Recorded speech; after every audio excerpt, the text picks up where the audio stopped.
It's much more about a very bipartisan, quite progressive group of people thinking about how to make life better in their communities. And that's terrific. That's truly American. This is episode 242 of the Community Broadband Bits podcast from the Institute for Local Self-Reliance. I'm Lisa Gonzalez.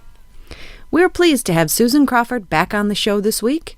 She's a professor of law at Harvard Law School, but she's also served as special assistant to President Obama for science, technology, and innovation policy.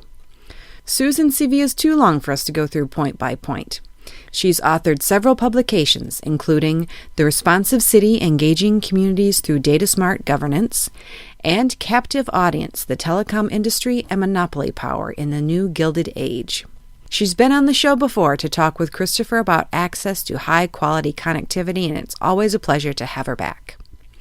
As it turns out, Susan has been on a walkabout of sorts, visiting local communities as she works on her current book, and in this discussion she shares her impressions with Christopher. She's got some ideas on how she feels are the most effective ways to bring better connectivity to the most people, especially in rural areas, and she and Christopher hash through her findings.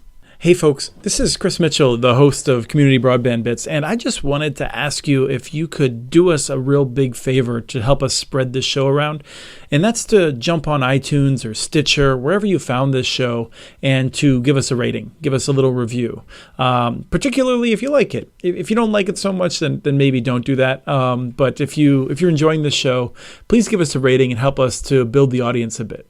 Thanks. Now here are Christopher and Susan Crawford, author and professor of law at Harvard Law School. Welcome to another edition of the Community Broadband Bits podcast.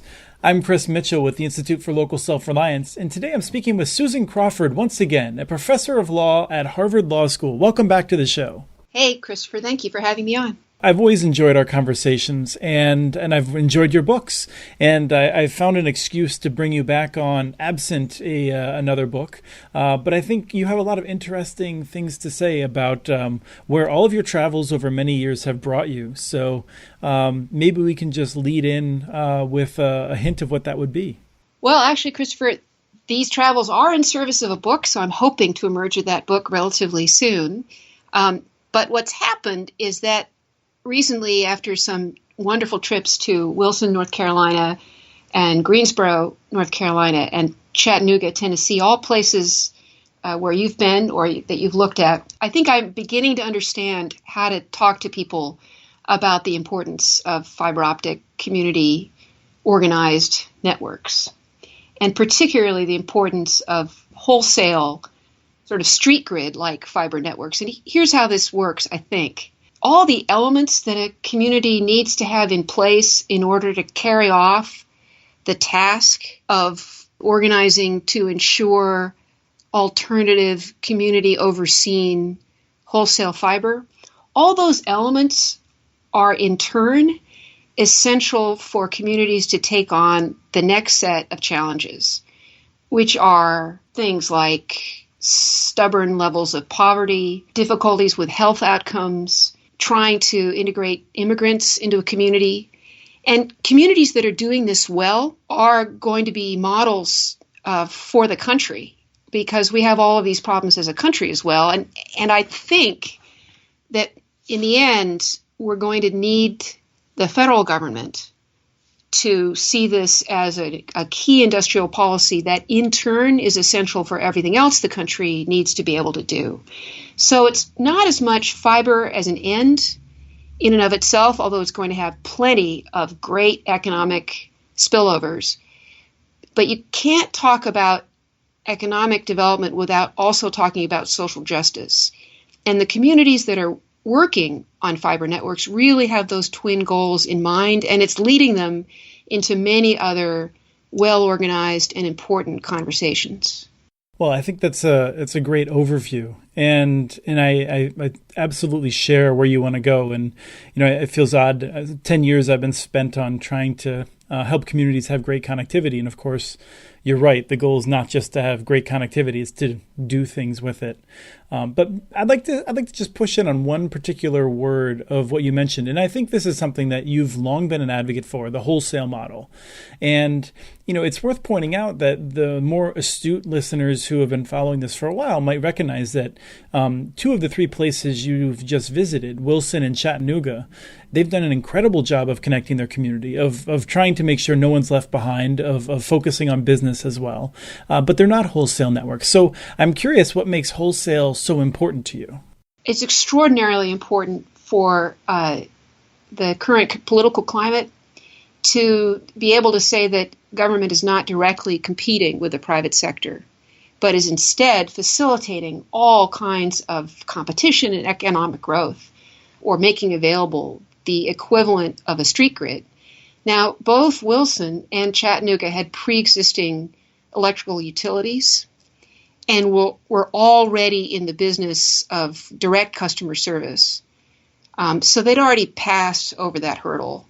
But for communities that are just starting to think about it, I think it's a much easier story to tell, to stay out of direct competition in the private market, but instead make possible a thriving private market. It also helps with all kinds of other issues, like, for example, people's increasing fears about surveillance and privacy and the Internet of Things. If the government is able to collect and see everything about Internet usage, that sometimes triggers fears in people that are sort of unnecessary for this conversation. So all in all, the thing that makes the most sense to me, and has made the most sense for telecommunications for 150 years, is to have a wholesale facility that can't be captured by any private entity, but is instead overseen by the public and serves public interests broadly. I'm so with you on that line of thinking, and for those reasons, I would just add to it that you can also do incremental in a more easy fashion, and you also have much more ability, I think, if you're embracing that model, to hire people that would be good at it than trying to track down the smaller universe of people that can build and run a triple play type network. So I'm so much in agreement with you on that.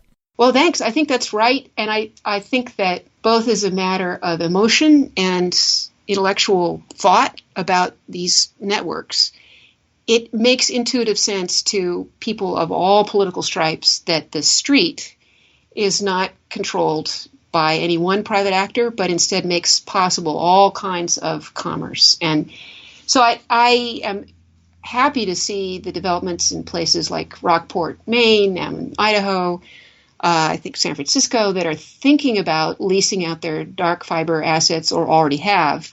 And it seems to me like a really sensible move. And that's what I encountered in Greensboro. It's a very new story in Greensboro, North Carolina.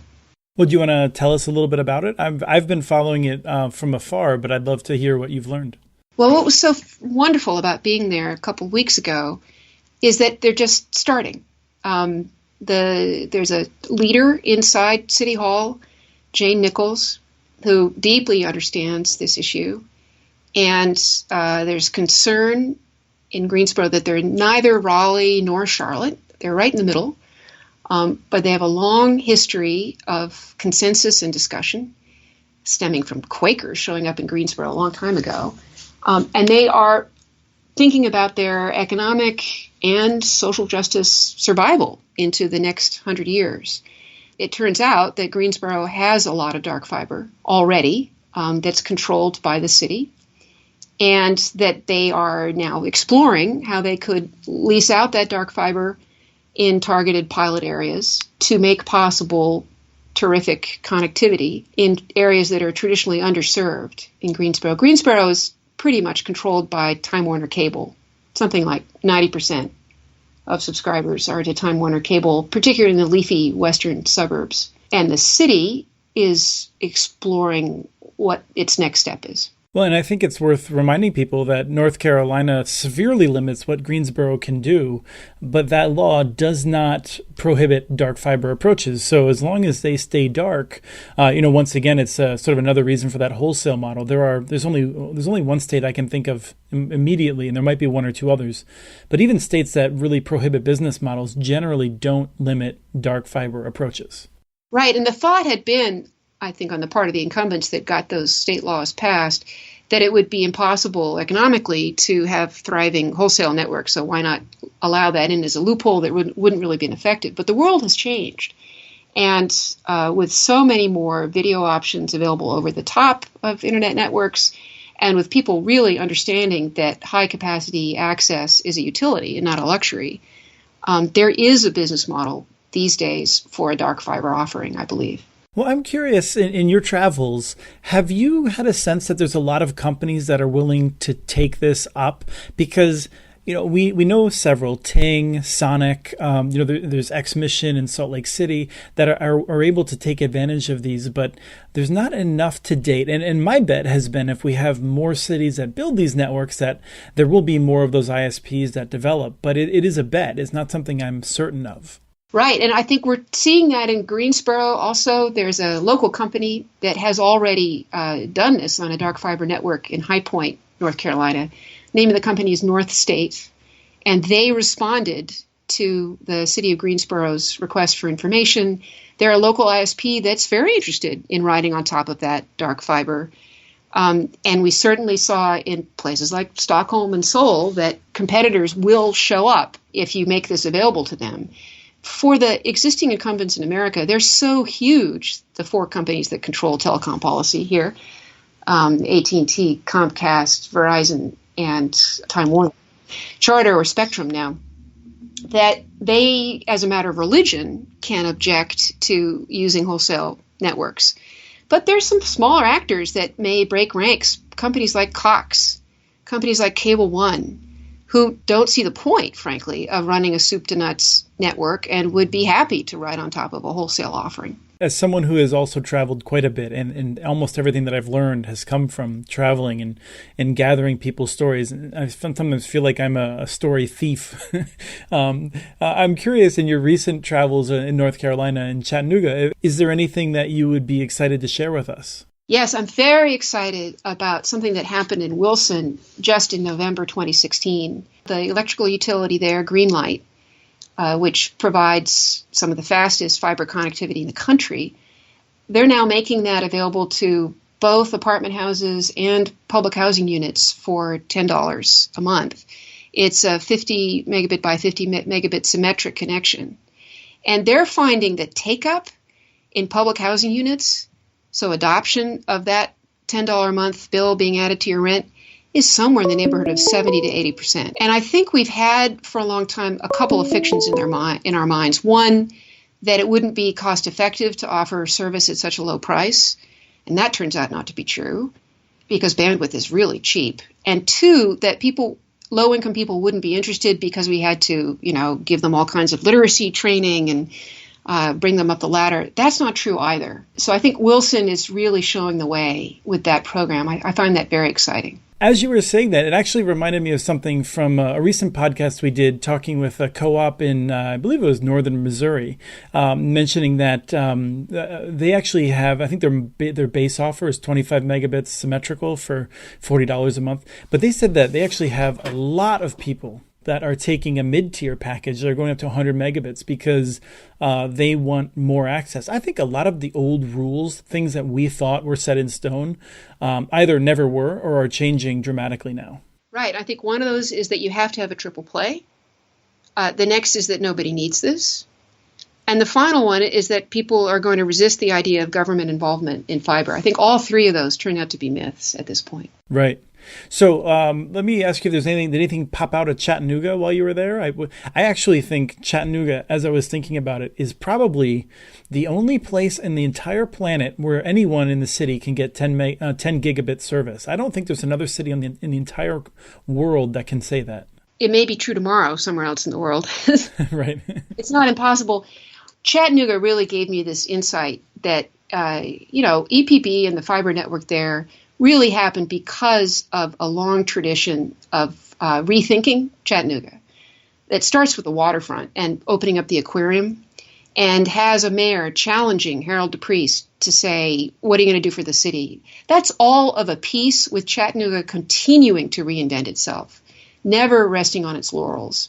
And so that, for me, is the lesson from Chattanooga, that everybody works together and continues to do things that are new and helpful for a community. That has to be true for the country as well. I mean, Chattanooga starts taking off as a modern city when the river and the air get cleaned up. The federal government had to do that. The city could never have done that on its own. And that's a nice symbol for the rest of the country, that when it comes to actually upgrading the entire country's connectivity, only federal government involvement is going to make that possible. And we can talk until we're blue in the face about economic growth coming from cities, but we need to do this as a national priority as well. Let me challenge you on that to just say why. And in the sense that it seems to me that rural co-ops, they once needed federal money to be established. Absolutely. At this point, we have cooperative banks that can loan them money. And John Chambers and others believe that actually the federal government may be doing more harm than good by throwing so much money at some of those companies you mentioned as running policy. Well, I think that when it comes to setting policy for the country, saying in essence that every house needs this connection in order to be part of the 21st century, only the federal government can do that. And otherwise, there are a million games that can be played in every corner of the country by these existing companies that have such strong interests in maintaining the status quo. And that's not good for our future. It locks our destiny into where we are today.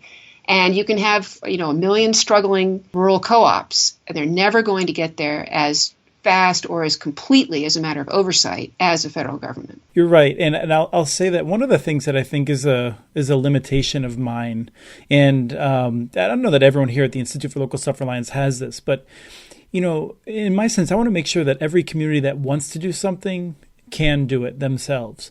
But I think your vision is to make sure that everyone's, brought forward. No one's left behind just because they might be in a community that is not as entrepreneurial. But as you were saying that, I was thinking about there is something in which I would absolutely identify the federal government is so necessary, and that is breaking up the monopolies, or at least restraining their monopoly power. You have a lot of insight into the federal government, and I understand that it's changed dramatically over the past month. But nonetheless, I'm curious. What do we need to do, people that live outside of D.C., to make sure that the federal government is going to try and restrain these monopolies? Look, outside D.C. for the next 4 years, we have to route around the FCC because the current chairman is going to do whatever he can to support the incumbents. So it's our job to demonstrate the viability of these alternative public options, in essence, and then have that adopted as a matter of federal policy by the next administration, not this one.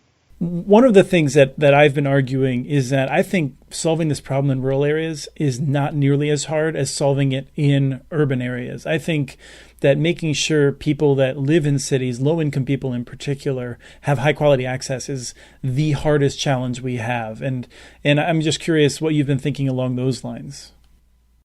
Well, for me, this has become more of a tapestry, less just about fiber than about fiber as a symbol of everything else the city needs to do.